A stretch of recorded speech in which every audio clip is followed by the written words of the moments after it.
Hello दोस्तों, Excel की इस वीडियो में आज मैं आपको एचएलओ का फॉर्मूला और डेटा वैलिडेशन को एक साथ यूज करना सिखाऊंगा। तो दोस्तों इस वीडियो को आप एंड तक जरूर देखें। दोस्तों आप देखोगे मैंने यहाँ पर एक टेबल ली हुई है। अब इस टेबल में से मुझे यहाँ एम्प्लॉयज के अकॉर्डिंग Q1 की सेल निकालनी है। तो इसको हम कैसे निकालेंगे आइए चलो मैं आपको बताता हूँ। दोस्तों सबसे पहले तो हम यहाँ पर डेटा वैलिडेशन यूज करने के लिए यहाँ पर मैं अब नेम वाले कॉलम में अपना कर्सर रखूंगा। देन उसके बाद में डेटा टैब में जाएंगे, उसके बाद में यहाँ पर डेटा वैलिडेशन, तो मैं यहाँ पर डेटा वैलिडेशन को ओपन कर लूंगा। तो ओपन करने के बाद में अब यहाँ पर हम क्या करेंगे, इन सभी नेम्स की एक यहाँ पर लिस्ट बना लेंगे। तो इसके लिए यहाँ पर मैं एनी वैल्यू की जगह यहाँ पर लिस्ट को सिलेक्ट करूंगा और यहाँ पर सोर्स में जाकर यहाँ पर मैं पूरी इस रेंज को सिलेक्ट कर लूंगा। तो जो भी हमारे नेम्स है वो सभी एक साथ यहाँ पर सिलेक्ट हो गए। देन उसके बाद में ओके करूंगा। तो दोस्तों अब आप देखेंगे यहाँ पर डेटा वैलिडेशन का यूज करके मैंने एक लिस्ट बना लिया।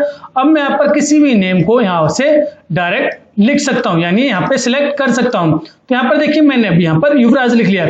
अब इसके बाद में यहाँ पर मैं युवराज की Q1 की सेल निकालूंगा। तो इसके लिए यहाँ पर मैं इक्वल टू लिखूंगा। देन उसके बाद में एच लुकअप, देन उसके बाद ब्रैकेट स्टार्ट। अब लुकअप वैल्यू में यहाँ पर मैं इस सेल को सिलेक्ट करूंगा। देन कॉमा, उसके बाद टेबल एरे। अब टेबल एरे में पूरी टेबल को सिलेक्ट कर लूंगा। देन उसके बाद में कॉमा, अब उसके बाद रो इंडेक्स नंबर। अब दोस्तों अब हमें यहाँ पर Q1 की सेल निकालनी है। तो मैं यहाँ पर मैं देखूंगा कि जो Q1 है वो कौन सी रो में है। तो फर्स्ट वाली रो में नेम्स लिखे हुए हैं और यहाँ पर सेकंड वाली रो में Q1 लिखा हुआ। तो यहाँ पर हम 2 लिख देंगे क्योंकि यहाँ पर जो Q1 है वो सेकंड रो में है। देन उसके बाद में कॉमा, उसके बाद में ट्रू और फॉल्स। अब दोस्तों अब हमें यहाँ पर एग्जैक्ट मैच के अकॉर्डिंग यहाँ पर वैल्यू निकालनी है। तो इसके लिए यहाँ पर मैं फॉल्स लिखूंगा या 0 लिखूंगा।